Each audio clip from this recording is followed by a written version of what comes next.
له ما في السماوات والأرض وهو العزيز الحكيم. So Allah is He save whom there is no deity, the one who knows all that's beyond the reach of a created being's perception.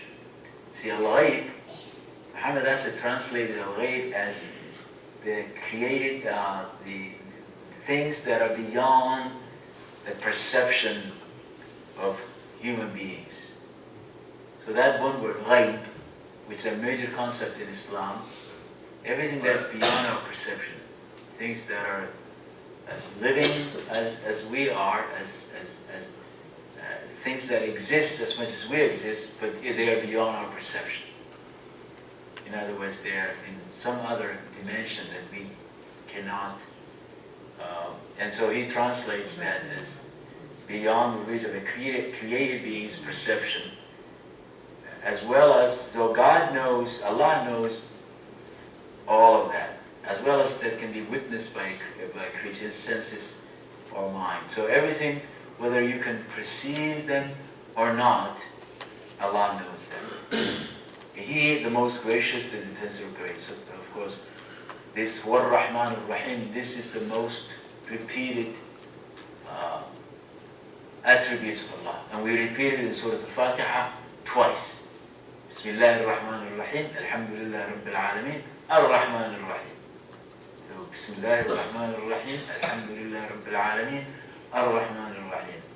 And both attributes are derived from rahmah, from mercy, kindness, compassion. But also originally, the original term comes from rahm, the womb. It's like God contains us or encompasses us in His mercy, that Allah encompasses us in His mercy, the way that a woman's womb encompasses the fetus and nurtures it and nurses it. So Ar-Rahman Ar-Rahim. And that's repeated, Ar-Rahman Ar-Rahim. And there's all kinds of how do you differentiate between the two. One is more general than the other. There are all kinds of ways of understanding the difference between Ar-Rahman and Ar-Rahim. Huwa Ar-Rahman Ar-Rahim, the most gracious, the dispenser of grace. Ar-Rahman sometimes is described to mean his essential mercy that's part of him. And Ar-Rahim is when he manifests that to us and how he shows his mercy to us. والذي لا إله إلا هو الملك القدوس السلام المؤمن المهيمن العزيز الجبار المتكبر سبحان الله عما يشركون.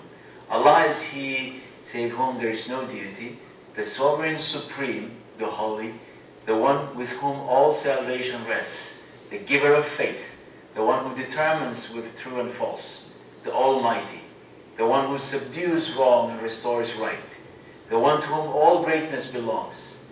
Utterly remote is Allah in His limitless glory from anything to which men may ascribe a share in His divinity. So nothing is like Him, nothing is divine except Him. One God is He, save whom there is no deity, the sovereign supreme, the holy, the one with whom all salvation rests, the giver of faith. The translation here in Arabic is al-mu'min, which is the same term that Allah describes the believers, al-mu'min. But Muhammad Asad translated it as giver of faith. But it could be also the faithful. He himself is a believer. The one who determines what's true and false. Al-Muhaymin. The Almighty, Al-Aziz. Al-Jabbar, the one who subdues wrong and restores right. See, one word, and in English you have to use a whole phrase, sentence. Al-Jabbar is translated as the one who subdues wrong and restores right, because the term had both meanings. The one to whom all greatness belongs, Al-Mutakabbir. Nobody can claim greatness except Him. Subhanallah amma yushrikun. And this phrase is repeated in the Quran. Subhanallah amma yushrikun. Utterly remote is Allah in His limitless glory from anything to which humankind may ascribe a share in His divinity. Anything, none of these idols, Allah is remote from any of those. And then the last of this passage, the last verse, هو الله الخالق البارئ المصور له الأسماء الحسنى يسبح له ما في السماوات والأرض وهو العزيز الحكيم. He is Allah, the Creator, the Maker who shapes all forms and appearances. His alone are the attributes of perfection. All that's in the heavens and on earth extols His limitless glory, for He alone is almighty, truly wise. His are the attributes of perfection. Asma'ullah al-Husna, this term appears in the Quran a number of times, in a number of places, that Allah has the attributes of perfection. So that's what Asma'ullah al-Husna, Allah's perfect names or attributes. And you will see it posted outside the masjid, or here. No? Outside the masjid. There's a poster there that lists all 99.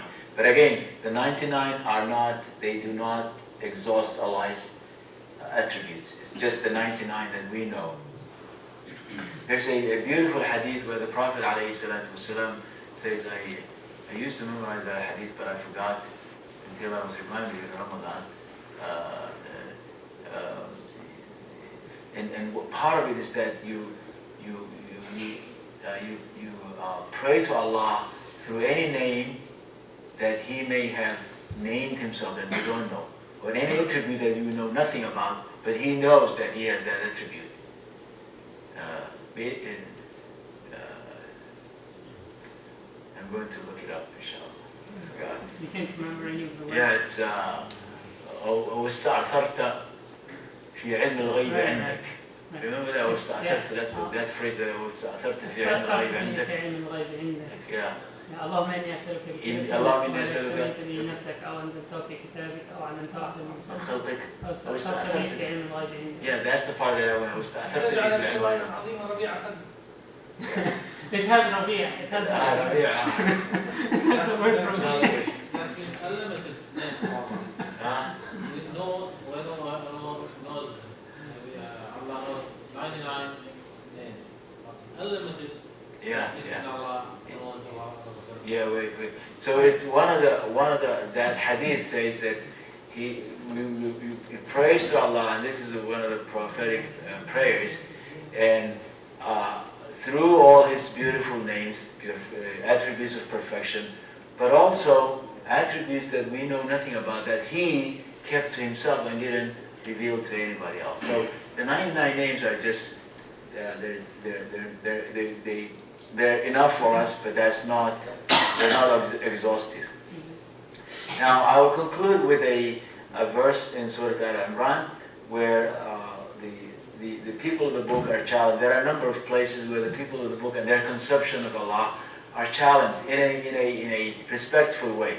And we are told that the Quran tells us that when we see other people, or the people of the book, the Jews and the Christians, and how they conceive Allah and how they attribute things to Allah like Jesus God or Uzair ibn Allah, the Quran of course refutes those, but at the same time it tells us not to engage in a abusive debates with the people of the book just because their conception of Allah is wrong. We're not allowed to do that.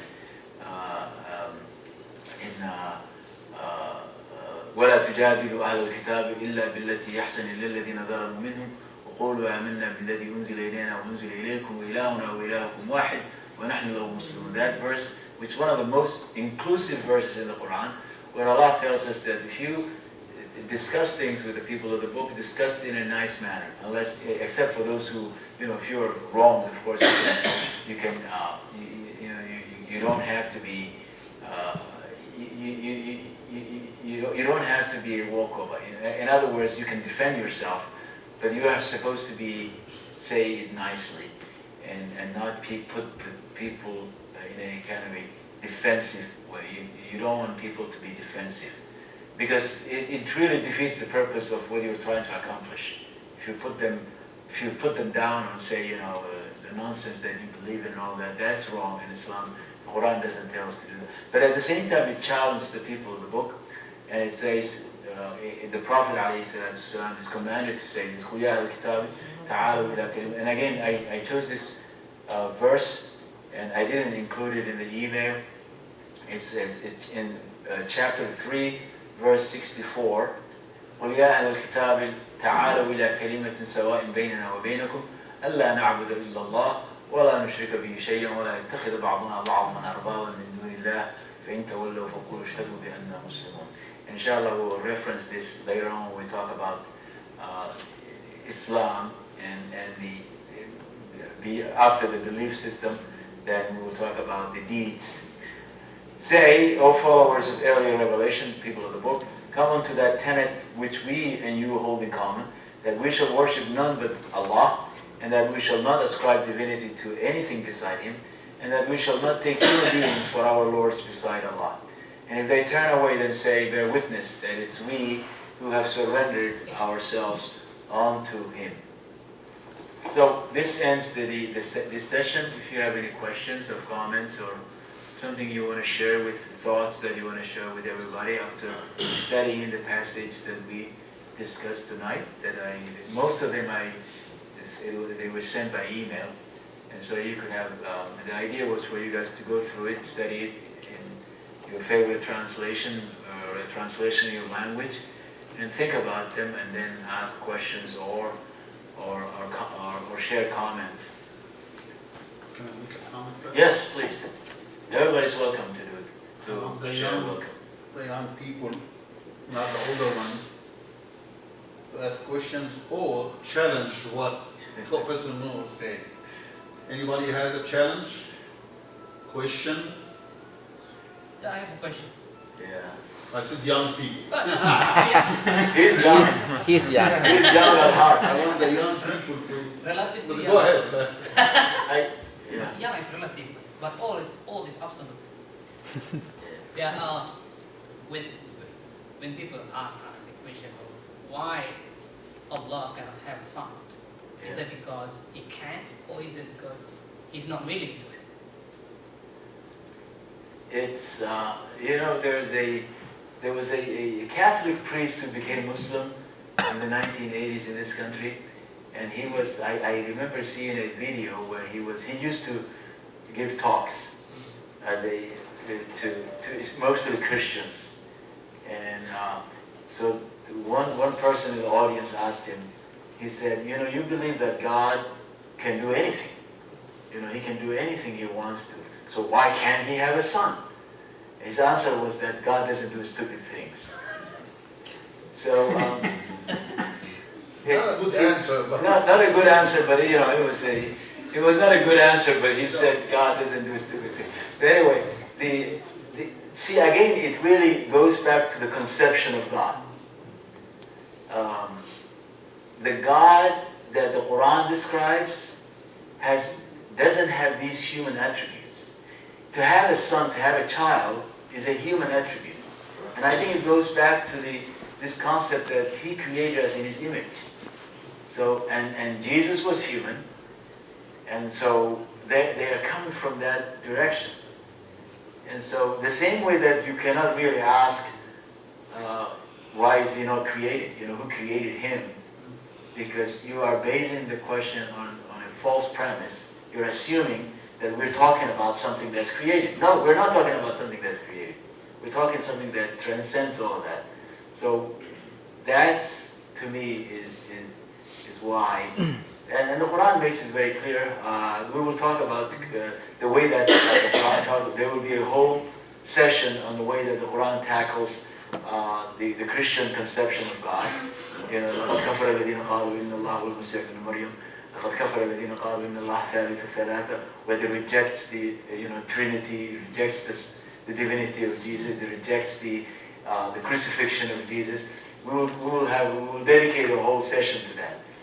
But it's when your conception is off, then you will ask questions that are based on that wrong, assumption. Yeah, and I mean, it all boils down to a lot of people or a lot of cultures. They cannot really go beyond the human element, our human element of attributing things that are human to God. They can't get over that. They're still stuck there. It's the same way that people picture him as an old man, white hair, long white beard, sitting on a cloud. That was the first thing that I saw when I came to this country. Excuse me. Excuse me. Maria, you have a question? No. Oh. I think Allah addresses particularly for that equation in chapter 19, verse 39. What is that? ما كان لله أن يتخذ من ولد سبحانه. I think the interpretation, as you said before, that it's not appropriate for Allah to have like attribute like man had. Yeah. Yeah. There are many verses that address that issue. It also says, there's a, where is that verse? وَلَمْ يَكُنْ لَهُ صَاحِبًا. Somebody help me. أَنَّا يَكُونُ لَهُ وَلَدٌ وَلَمْ تَكُنْ لَهُ صَاحِبًا. What was that verse? Whereas Rebecca was pointed out. Yeah.